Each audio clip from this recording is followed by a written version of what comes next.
கையில் இருக்குது பார்த்தீங்களா, இதுதான் ஐபிஎஸ் சொல்யூஷன். இது நிறையா பேருக்கு தெரிஞ்சிருக்கும் இது என்னென்னு. ஆனால் தெரியாதவங்களுக்கு இது என்ன அப்படிங்கிறத நான் எக்ஸ்பிளைன் பண்ணுறேன். ஆக்சுவலாக இது என்னென்னு பார்த்தீங்கன்னா ஐபிஏ, அதாவது ஐசோப்ரோபைல் ஆல்கஹால். என்ன ப்ரோ இதில் ஆல்கஹால் இருக்கா அப்படின்னு கேட்டிங்கன்னா கண்டிப்பாக வந்து இருக்குது. ஸோ அப்போ வந்து நம்ம வாயில் 2 ஸ்ப்ரே அடித்தோம்னா போதையிருமா அப்படின்னு கேட்டிங்கன்னா கண்டிப்பாக அதெல்லாம் பண்ணக்கூடாது. வாயிலெல்லாம் பட்டுச்சுன்னா மறுகையாக தான். ஸோ அதனால் வந்து அந்த மாதிரிலாம் வந்து இதை யூஸ் பண்ணக்கூடாது. அதுக்கப்புறம் இதை பார்த்தீங்கன்னா 2 விதமாக வந்து யூஸ் பண்ணுறாங்க. அதாவது 70% ஐபிஏ உள்ளது பார்த்தீங்கன்னா ஹேண்ட் சானிடைசிங்கு, அதுக்கப்புறம் கையில் கால்லலாம் புண்ணெல்லாம் இருந்தால் அதை க்ளீன் பண்ணுறதுக்கு வந்து யூஸ் பண்ணிக்கலாம்.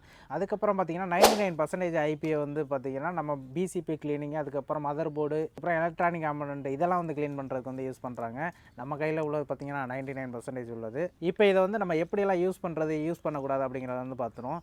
ஆக்சுவலாக இது பார்த்தீங்கன்னா ஈஸியாக வந்து வேப்பரை வந்து ஆகக்கூடியது. அப்புறம் பார்த்தீங்கன்னா இது பார்த்தீங்கன்னா பயங்கரமான ஃப்ளேமபுல், அதாவது பார்த்தீங்கன்னா ஈஸியாக வந்து தீப்பற்றக்கூடியது.